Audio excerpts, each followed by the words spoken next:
we are back for part 2 of the book The Housemaid by Freida McFadden. I am so excited. Let's kick this off with a question. Who is the most f***ed up person that you have ever met? An ex-bestie? An old classmate? An ex? Some of y'all be like, girl, ain't nobody as f***ed up as me. Acknowledgement is key, besties. Fine. However, for Millie the housemaid though, it's her freaking employer, Nina Winchester, aka why does she only wears white? Yeah, boy. AKA two-faced bitch, gaslighting bitch. But after what Millie saw in her medicine cabinet, Nina's medicine cabinet, Millie's like, okay, I gotta take it easy on Nina.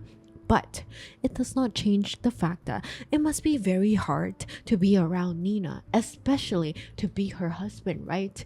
Andrew Winchester is Nina's husband. Andrew Winchester is also Millie's ideal man. He's successful, he's loving, he's loyal, and he's handsome, so very handsome. He's the man that Millie actually thought or dreamt of having a relationship with, have a family with, after serving her 10-year prison sentence. Boy, this is so very messy, and we know how this is going to end. The only question is who is going to end up dead in the attic, and who is going to be the prime suspect? Is it going to be Nina, the crazy? Is it going to be Andrew, the perfect husband? Or is it going to be Millie, the housemaid? Or is it going to be Enzo, the landscaper, who is always around and he looks like he has something to tell Millie, but he's holding back?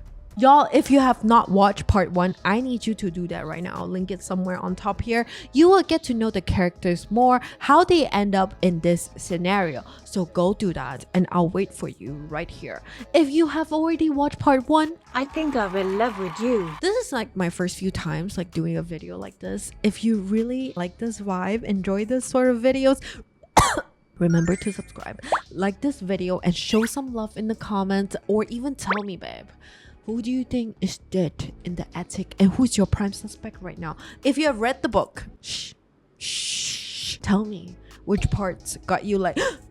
With that, let's get right into it. Right where we left off, Nina's PTA party. The whole time that they are having this meeting, Millie's just standing right next to the table because she's hired help, right? She's like practically not human. The ladies are talking about how Nina looks like she's gaining weight, and she explains that, yeah, me and Andrew, we are trying for a baby, that's why I'm gaining weight. But Nina's eyes seem like moist at the mention of a baby. Maybe it's because Nina knows that she's nowhere close to being pregnant right now. Millie found her bloody tampon just days ago. Nina excuses herself from the party and just takes a break inside the house, right? And almost immediately, what did you expect? These sort of friends, they start to talk poop about Nina. Yuck. Oh my god, look at her. She needs a trainer, she needs a nutritionist, she needs a hairdresser. Look at those roots. Is she out of her mind? Like, how does she expect to look like that, walking around like that in this house, and keep that husband of hers? Not surprising that they would talk this about their friend, but they brought up something new to Millie at least. Not only Cece is not Andrew's biological daughter, she's also not his daughter legally. If Nina and Andrew get a divorce, she would be left with nothing to raise Cece with. Jillian, one of Nina's friends, says, God, I don't want to send her back to that mental institution. You know that Nina is not all there. What mental institution? Really? Like, what happened? Millie feels kind of guilty at this for getting so frustrated with Nina, because this is probably why she's hot and cold. Another friend says, Patrice says, I will tell you one thing, girl. If I were Nina, the last thing that I would do is to hire that pretty young maid to live in my house. Oh my god, she must be out of her mind with jealousy. Well, that's awkward because Millie is standing right there. She's watching and listening to your conversation. But never mind that. The Winchester, in my mind, when I was reading this book, they're so rich that they can go to the Ritz and be like, hey, I want to hire your best of the best housekeepers and I want to keep them for a year. That's how rich they are. With all those resources, Nina chose Millie, one person. Does that explain the jealousy part? Because she knows what she's signing up for. Is she just trying to torture Millie? The next day, Nina and Andrew, they go to the fertility doctor, right? When they come back, Nina's eyes are bloodshot red. She's been crying. Andrew just seems very upset, as if they went to the appointment, they got a bad news, and they argue on the way back. When they come back, she just has another meltdown, and then she goes to her room. Andrew, though, he goes to the living room, and he just like plops himself down on the sofa. Remember that Millie and Andrew are actually getting so close. She takes a seat next to him and she bites down on her lips and asks him, the book told me this, are you okay? Andrew does not want to talk about it, but he does talk about it with Millie, okay? He tells Millie, Nina's not going to get pregnant. Andrew wants a football field of children and Nina cannot give him that. But Andrew continues. He says, Nina is so devastated about this. I just have to be strong for her. Can you get us a Broadway show ticket? It's called Showdown. She's been talking about it and I think that it would be good for us. Millie does that and she books according to the set date. For the rest of the day, nothing happens until nighttime. Millie hears crashing, screaming. She wanders out of the room and she follows the noise. It's my fault. If you were with a younger woman, you could have a baby like you want. It's my fault. You are better off without me. Come on, don't say that. It's true. You wish I were gone. Nina, stop it. Nina is hysterical and she's screaming at Andrew and she's trashing their room. And suddenly everything stops. Millie is just right outside their room door. She's listening to everything. Nina then opens the door. She says, Millie, what are you doing? Are you spying on us? Are you listening to our conversation? No, I just heard a crash and I just wanted to make sure that everything is okay. Millie then sees Nina's hand is bleeding. Why is her hand bleeding? Where is Andrew? There's no sound from the bedroom. Did she kill him? What if he's lying dead in the middle of the bedroom right now? He could be even bleeding to death right now. I need to save him. Where is Andrew? She asks Nina this question. Is it the smartest thing to do? No. Nina says, excuse me? How dare you? What are you accusing me of? Go back to your room. No. Millie stands her ground and Nina says, again, go back to your room or you are fired. At that, the water turns on in the bathroom. Andrew is alive and he's inside the bathroom. Nina did not kill him. Nina just cuts her hand while she's trashing their room. That's why her hand is bleeding. Happy? My husband is alive and well.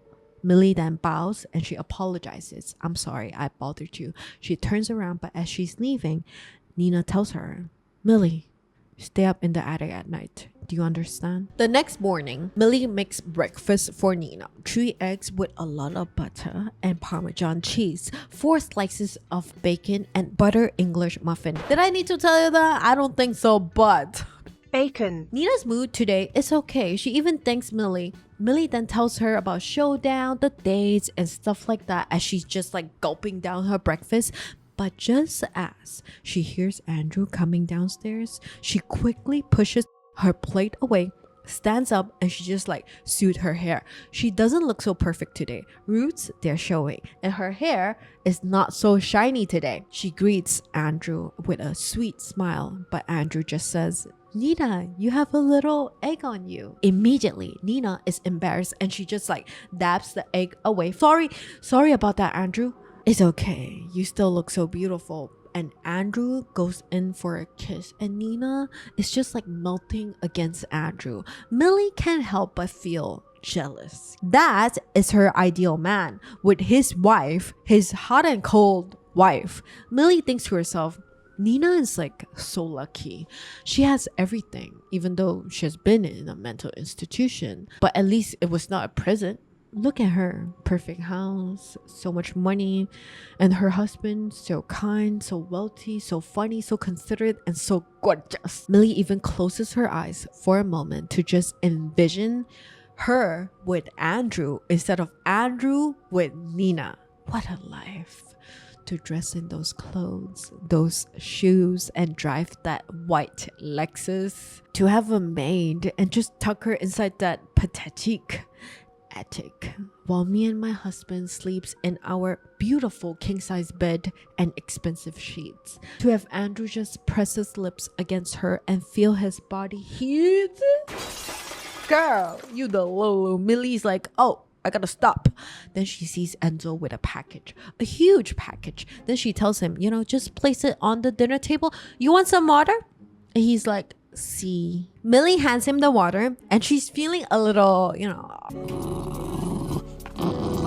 We know that she finds Enzo attractive. Enzo with the big biceps, Magic Mike in the backyard. And he just freaks out when she hits on him. And he calls her crazy and he tries to leave. Let's pause right here. If I were Millie, I would quit my job and I would move to Alaska to be one with the Huskies. You know what I mean? Girl, imagine hitting on someone and they call you crazy. What rejection is that? What would you do if you were rejected like that? Would you join me in Alaska with the Huskies? As Enzo is leaving, he turns back and he tells Millie again, You get out, Millie. It's dangerous. That statement holds no weight because of how humiliating it was. The rejection, okay? It was so bad that she got a headache while waiting for Cece at school. The woman next to her is like her housemaid caretaker. She can tell that Millie is having a headache, so she gives her painkiller. I'm Amanda, by the way. How about you? I'm Millie. I'm waiting for Cecilia Winchester. The response that Millie always gets when people find out that she's working for the Winchester is, girl, I don't know how you do it. Nina's crazy. And her husband though, oof, her husband's so hot. Don't you think he's very hot? Amanda actually asks Millie that. And she just replies with, he's okay, I guess. Lie. Millie wants to boink him so hard right now. Anyway, Amanda tells Millie the one thing that everybody knows but Millie. Apparently, Nina tried to end herself and Cece by giving Cece something to ingest, the bad kind, as she left her in the tub with the water running when she was just a toddler. Nina then took a bunch of pills herself. Andrew was not home. He got so worried when Nina did not pick up, so he called the police, and that's how they were saved. Millie, when she heard this, she's shocked, but also something is not right because when she sees Nina and Cece together, you can just tell that they are so close and they love each other so much. That relationship cannot be faked. But everybody knows that she tried to end herself and Cece. Was it just postpartum depression? If not, she could have planned all of this to end herself and Cece. If that's the case, she should be in prison. Maybe Nina is capable of so much more than Millie initially thought. Is that why Enzo warned her? Millie then thinks to herself, okay, you know what? I just have to hang in there because I need the money. After this, I'll get out. That evening, Andrew comes home and he opens the package. The package is from Evelyn Winchester. Millie says, oh, so cute that your mom still sends you care package. And he says, yeah, she used to do this a lot, especially when Nina was sick. We all know what he's talking about, but he continues. It's probably something for Cece. My mother loves to spoil her. Millie pauses and asks, what about Nina's parents?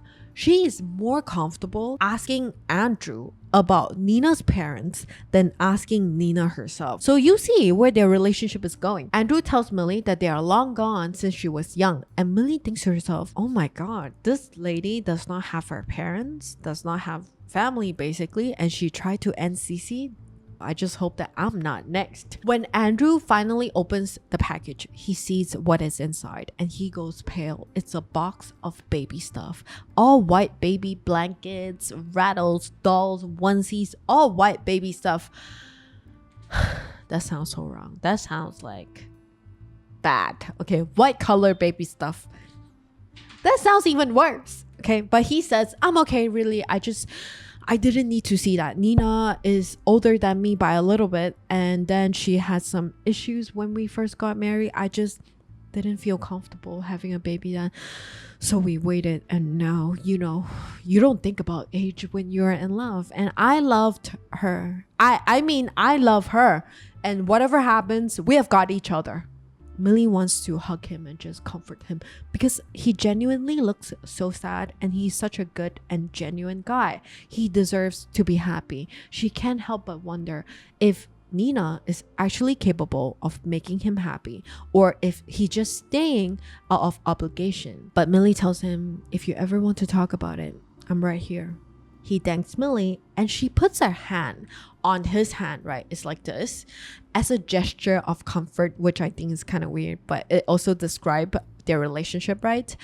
Andrew turns his hand and squeezes Millie's hand for a moment. There's just like this electricity. You can tell that they like each other. They felt a connection. He turns red and they part ways. Okay.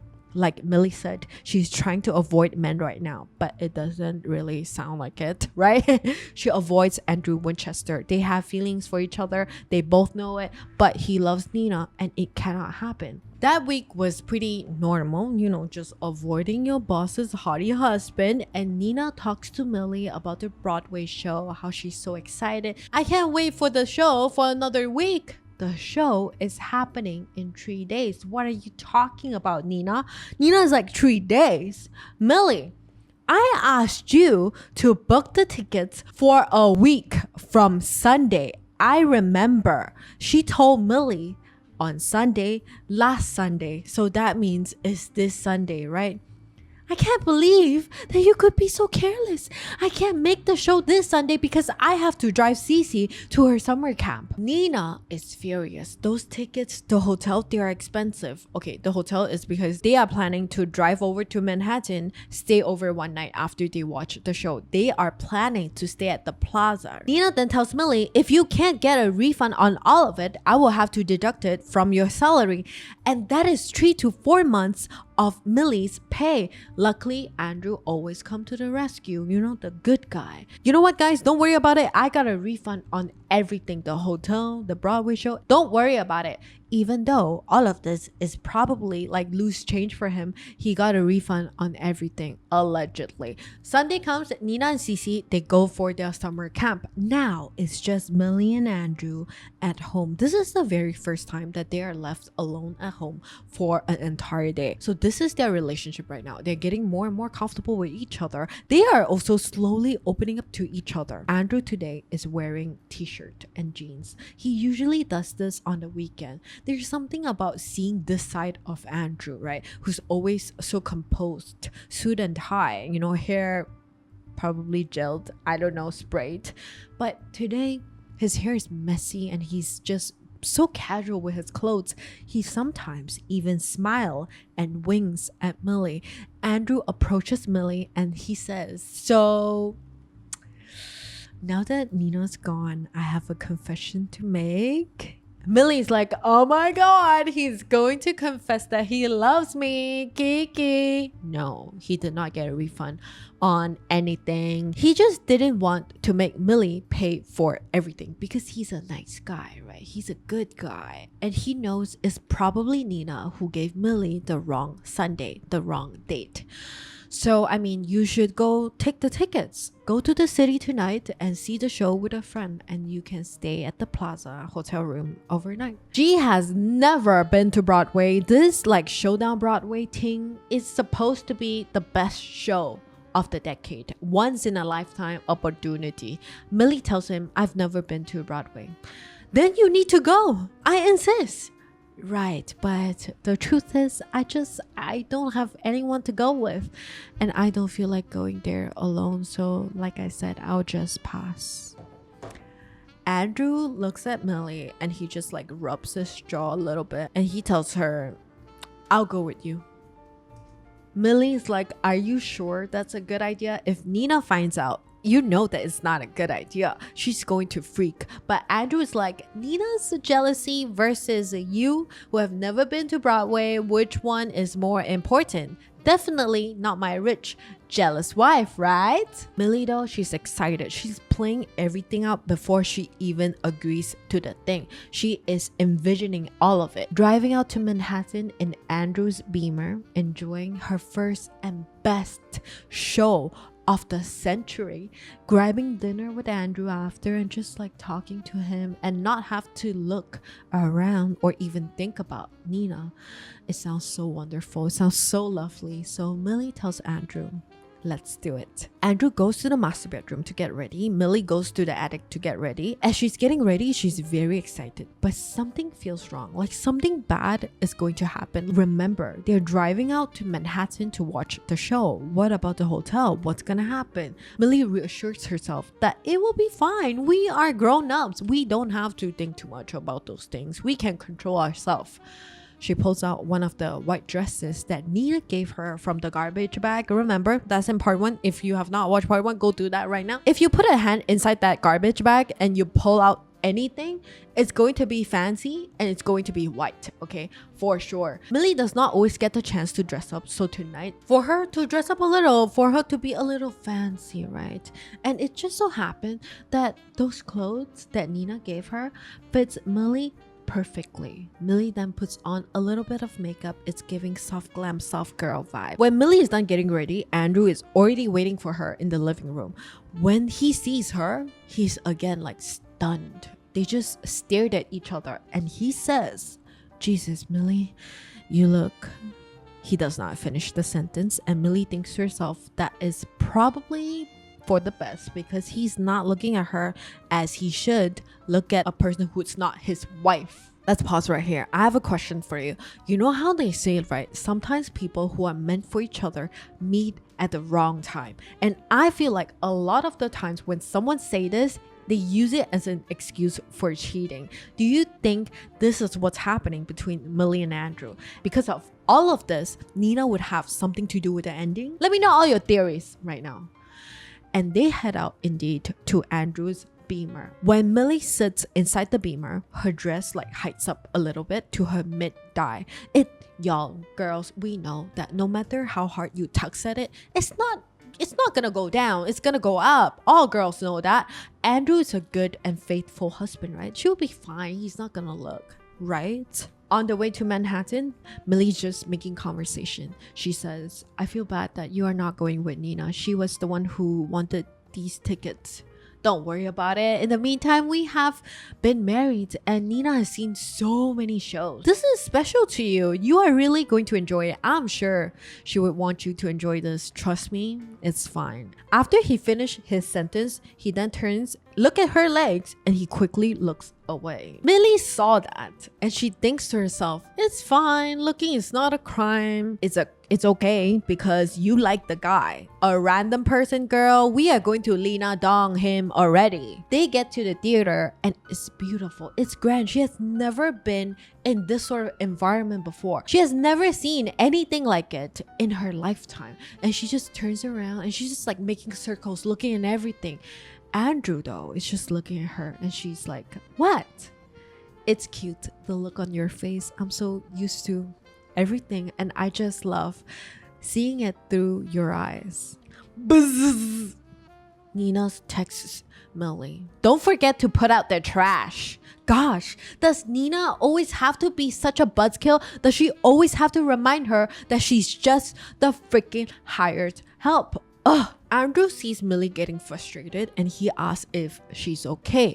And it feels like everything is just too good to be true. Everything is too perfect. And she looks at him and she's like, that is my employer and he's married and he's doing this because he feels bad for me. He feels sorry for me that I've never been to a situation like this.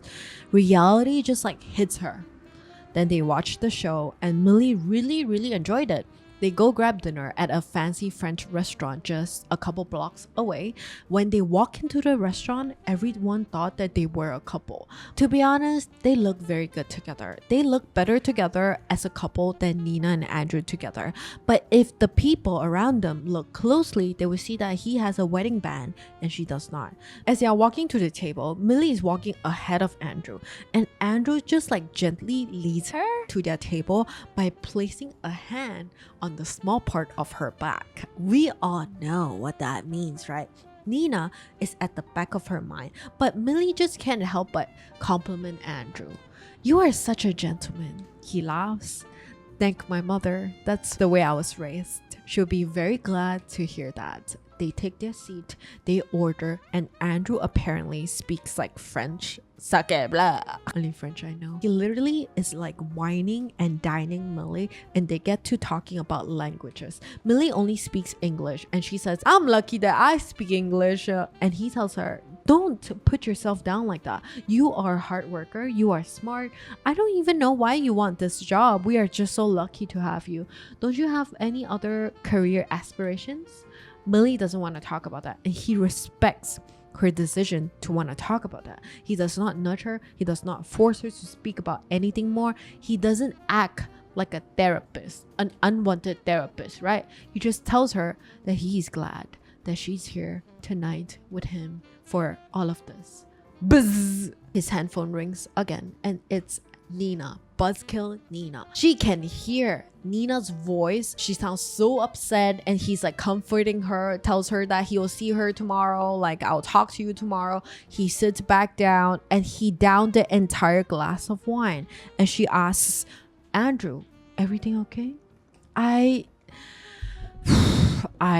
just love Nina, but sometimes I just don't know how our marriage became this. You know, just her yelling at me 90% of the time. She used to be different, you know. She was a single mother, hardworking. She worked 2 jobs. I admire her so much. She had a hard life, but she was so strong. Now she just complains. She does not want to work, and she spoils Cece. And the worst part is nothing. Never mind. I shouldn't. Spit it out. Finish your forking sentence, Andrew. Millie finds out more about Andrew in their dinner. That he has always wanted to be a father. He did not want to be single, fork around. He was ready to settle down to get married before he even met Nina. He bought the house before Nina was in his life. He was actually engaged to someone else before Nina. Now, with all the infertility issues and stuff, it's been rough. Not just on their relationship, but also on, you know, they haven't boinked in a while since the day that they came back looking super upset, remember? Andrew says, "Let's just enjoy dinner. Please forget I said all of that. Me and Nina, we are fine. Every couple goes through a dry spell, right?" By the end of the dinner, they are basically 2 wine bottles because they drank a lot, and we don't drink and drive. So Andrew thought that it's fine to just spend the night at the plaza. "I'll be a perfect gentleman, I swear. It's a suite. There are 2 beds. Millie's like, "I'm not so sure about that." And Andrew asks her, "You don't trust me? Well, you know what? I'll just get us 2 separate rooms." Oh my god, that would cost a fortune. Millie is shocked that he would even suggest that. To him, she forgets that it's loose change, okay? To her, it's months and months of her salary. "Nah, I'll get a deal because I host clients there sometimes. It's fine. I'll get us the rooms. Don't worry." So they get to the cab and they are drunk. Andrew looks at her legs again. Millie's like, "You are looking at my legs." And he's like, "So? You got great legs. There's no harm in looking. Faithful and loyal, huh?" You cannot deny that they're like 2 teenagers in love inside a cab. They're flirting. Things feel exciting. They're new. They're drunk. And those feelings are amplified. Millie's feelings towards Nina is also amplified. That she has been so horrible to this guy, this Andrew, my dream man. That my dream man, Andrew, deserves so much more, so much better. Andrew asks Millie, "What are you looking at?" We don't know what she's looking at. Guess. So you tell me, what do you think she's looking at? But he continues, "You look beautiful tonight, Millie. I'm not sure if I told you that, but you should know lately I've just felt so. And the cab driver suddenly turns a sharp right, and Millie loses her balance and finds her body pressing against Andrew's. And he whispers her name and kisses her. And she kisses him back. And needless to say, they boink for the night. They did not get 2 different rooms. They saved money that night. They boink was so amazing. It must be a one-time thing, right? Millie is thinking to herself, it's too good to be true. It can't be real. So she's trying to get as much as she can out of the night, and she's just watching Andrew sleeps. And she thinks to herself, just like a little bit, maybe after this night, Andrew would divorce Nina and start a life with her.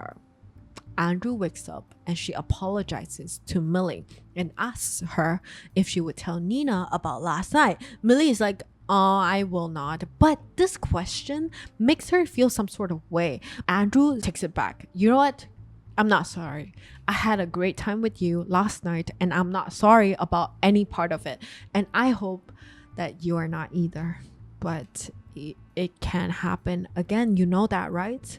Millie knows, but she does not need a reminder. He continues, I just wish things could be different. I wish I met you when... Millie knows what he's trying to say. He does not complete the sentence. When he was single, okay? Before he met Nina. When circumstances were different, she could complete the sentence for him. When they get home, Millie remembers something. Buzz! Don't forget to take out the trash. The trash. She did not take out the trash because she was...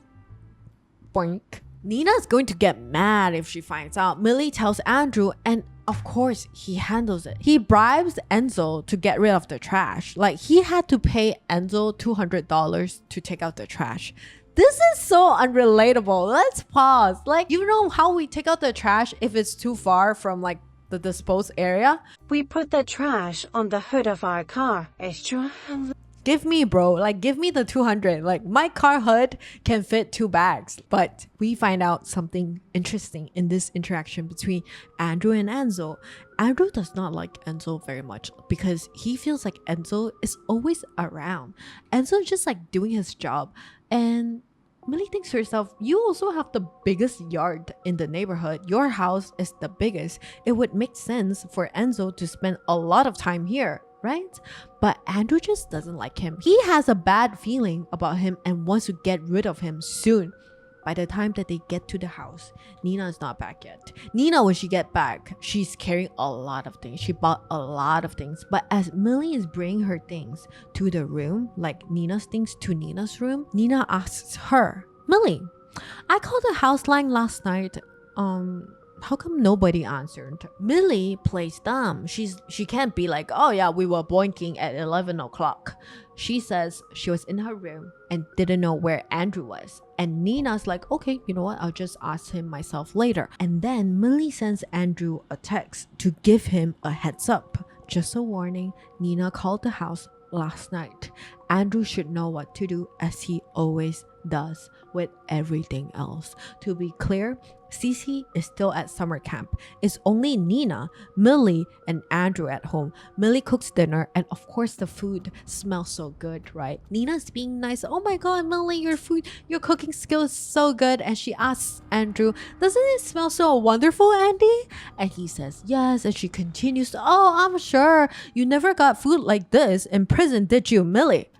What the fork is going on? Millie thought that Nina did not know. If she did a background check on her, if she find out that she went to prison for 10 years, why would she hire her? Why would she be okay with this? Why is Nina using this against her right now? Nina cuts deeper. What sort of food did they serve you there? I've always been curious about that. Like, what's prison food like? Well, you know, I hope that you don't get inspired by any of the meal that you had there. Stick with what you're doing. You're doing a good job. He had no idea that Millie went to prison. Why is she doing this? Millie can't even look at Andrew right now. Like, she's so embarrassed. She runs to her bedroom and she cries her eyeballs out. And then she sees, right, the Showdown Broadway show ticket. That ticket was in her bag. It was not on her nightstand. Now it's there. Maybe Nina went through her stuff. Maybe Nina knew what happened last night. The truth is, Millie is very embarrassed and she's very upset, but she can't stop thinking about Andrew. The night that they shared, how she felt, how wonderful everything was until Nina came back and said what she said. Andrew probably does not feel the same way about her right now that he knows her past. He probably thinks that she's a criminal, right? It's late at night and this is all she's been thinking about. She's getting so frustrated and the room is getting stuffy. She kicks off her blanket and she heads downstairs and she sees Andrew sitting alone at the back porch.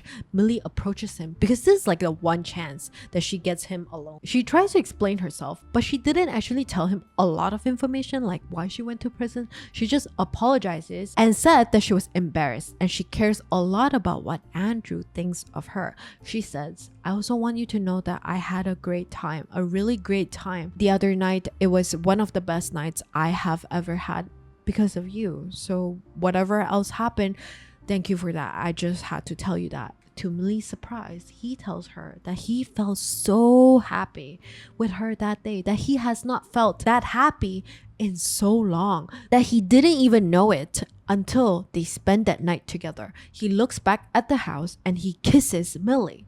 Maybe he's checking to see if Nina's there, but he quickly pulls away and Millie leaves and Nina is just standing right there inside the house at the hallway in the dark, two eyes just staring at Millie, wearing the same nightgown. Nina, what are you doing here?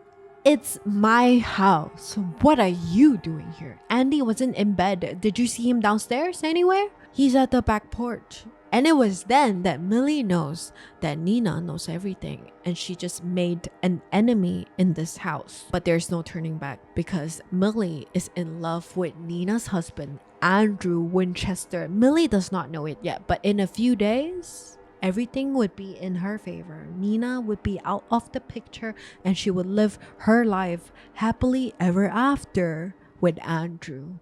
This happens on Millie's day off. Let me tell you about that. When she got back to the Winchester's home, Nina accuses her of stealing her clothes, putting them inside a garbage bag, when in fact, it was Nina who gave her those clothes. Andrew hears the commotion. He defends Millie, saying that he saw Nina packing those clothes, putting them in that bag. How could you take her side over mine? This girl was in prison. You can't trust her. She's a liar, a thief, and she probably should be back in prison. How could you say something like this? Millie has been wonderful. When did you become so cruel, Nina? You have changed. You are a different person now. I don't even know you anymore. You are not the same person I fell in love with. I think we should separate. Andrew says we should separate. Nina counters, if you try to go through with this, I will destroy you in court. Make sure that you are left with nothing. Homeless. This, Nina, is my home. I bought this before you came into the picture. I allow you to stay here. We have a prenup.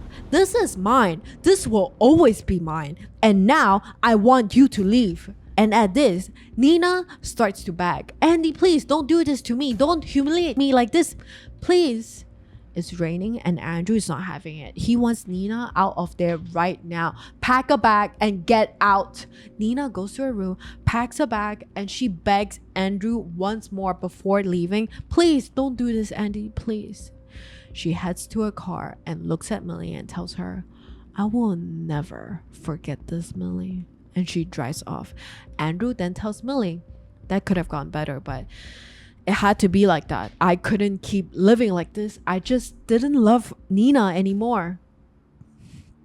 Come on, Millie. I've been waiting to get you alone. And they boink. Okay, Millie's dream came true. Nina's gone. Now she's in Nina's place and she's lying next to Andrew, and Andrew tells her, how I love just waking up to you, look at your face instead of hers. And he leans in for a kiss because, after you sleep and you wake up, you never have bad breath in books. He tells her, spend the day in bed, chill, don't do anything, okay? You are the lady of the house now. He goes back to his room and he gets ready. And then she gets a call from a blocked number. Who is it? She ignores it. Then again, block number. Millie has no friends. Sissy's school has her number and Nina has her number. Is this Nina? She does not want to talk to Nina. Like, not right now. Come on. She goes downstairs and she sees that Andrew's like all dripped in suit. Oh my god, this man is so hot. I cannot believe that now he's actually mine. But his eyes are looking at Enzo. That goddamn landscaper is out there again. What the hell is he doing here? Always here. There's so many families here, but he's always here. So Andrew heads out and he fires Enzo. Before Enzo leaves, he grabs Millie's arm because she went out there to tell him that, you know, I'm grateful for your work and all of that. But Enzo tells Millie, you must get out of here. You are in terrible danger. He speaks fluent English. But she just says, I'm okay, chill. Nina's gone. No, you are wrong. She's not. Andrew is calling for Millie, and Enzo does not have the time to finish his sentence. He leaves quickly. Now, there's nobody left but Andrew and Millie. Out of 4 people, 1 died, and 1 is a prime suspect. That suspect had been in this situation before. Did Millie kill Andrew? She loves Andrew very much, and he literally has no flaw. Or did Nina kill Millie? She was involved with the police before when she tried to end Cece and herself. But Enzo said that she's not the bad guy here. But that's not what everyone's been saying in the neighborhood. What do you think? Let me know down in the comments. If you have not and you have made it this far, remember to subscribe, like, comment. Who do you think is the suspect? Okay. I feel like all the characters are so unlikable in this book. In another book that I'm reading as well. Anyway, let me know. Get typing, bestie. Let me know all the deeds. I'll continue speaking while you do that. Andrew told Millie to chill out for the day again. You know, don't do housework. But she usually goes shopping on that day. So she did. It's chill grocery shopping. Nobody is angry texting her. Millie? Patrice, one of the bitches from PTA. You are Nina's girl, right? I've been trying to call Nina all morning. We were supposed to go for a brunch, but she did not show. Is everything okay? Millie replies, Patrice, I work for the Winchester, and yes, everything is fine. Oh my god, is that the phone that Nina gave you? My, I have to say, Millie, it's so nice of you to let Nina keep track of your location at all times. If I were you, oh my god, I would not be okay with that one bit. Millie says, oh yeah, I mean, like, she just mostly texts me asking where I am, when I'm out. It's no big deal. Patrice tells her, Millie, no, I'm talking about the tracking app that she installed on your phone before she gave it to you. Millie did not know about this. She speeds walked to the parking lot because her head is spinning. Oh my god, how could Nina do this? If she had been tracking her, that means she knows everything that about Broadway, about the plaza. And when Millie finally gathers herself, she looks up and she sees a white Lexus, the same white Lexus that Nina drives. And then blocked number. Her phone rings again and she immediately picks up and says, hello, Nina? Turns out it was not Nina, it was just a scam caller, but something bad is going to happen and she knows it. That night, unfortunately, Andrew is stuck at work. When she's home alone, it feels like she's like living in Nina's shadow, even though she's gone. She can smell her perfume and then she remembers what Enzo told her. You must get out of here. And she snaps out of it again when her phone rings again. Blocked number. Maybe it's just another scam caller, right? She picks up and someone screams, stay away from Andrew Winchester. It was a robotic voice. You can't tell who it is, and there's no time for her to ask questions. The line was dead as soon as they finished their sentence. Is this a game to Nina? Is she trying to break them apart? No. Millie will not let that happen. She worked way too hard to get to where she is. She will show everyone that she's with Andrew Winchester and she will claim her place in this household. Tomorrow, she will change all the locks. Nina's key will not work here anymore. She cannot come here anymore. Millie also decides to move into the master bedroom. So Millie goes to the attic and she starts packing her things. And when she's doing that, Andrew sees her. Andrew is home and she sees her at the attic. Andrew sees her packing and he's like, what are you doing? And she tells him, oh, I want to move into the master bedroom. And he just says, oh, what the fork? Like, it's suddenly awkward. Wait, what? Like, did he not want her in his room? It would be weird if they start dating and she sleeps in the attic, right? He takes a step forward. He approaches Millie and he tells her, of course, it's okay. I was going to ask you. I was not sure if you would want to move into my room. What did you do today?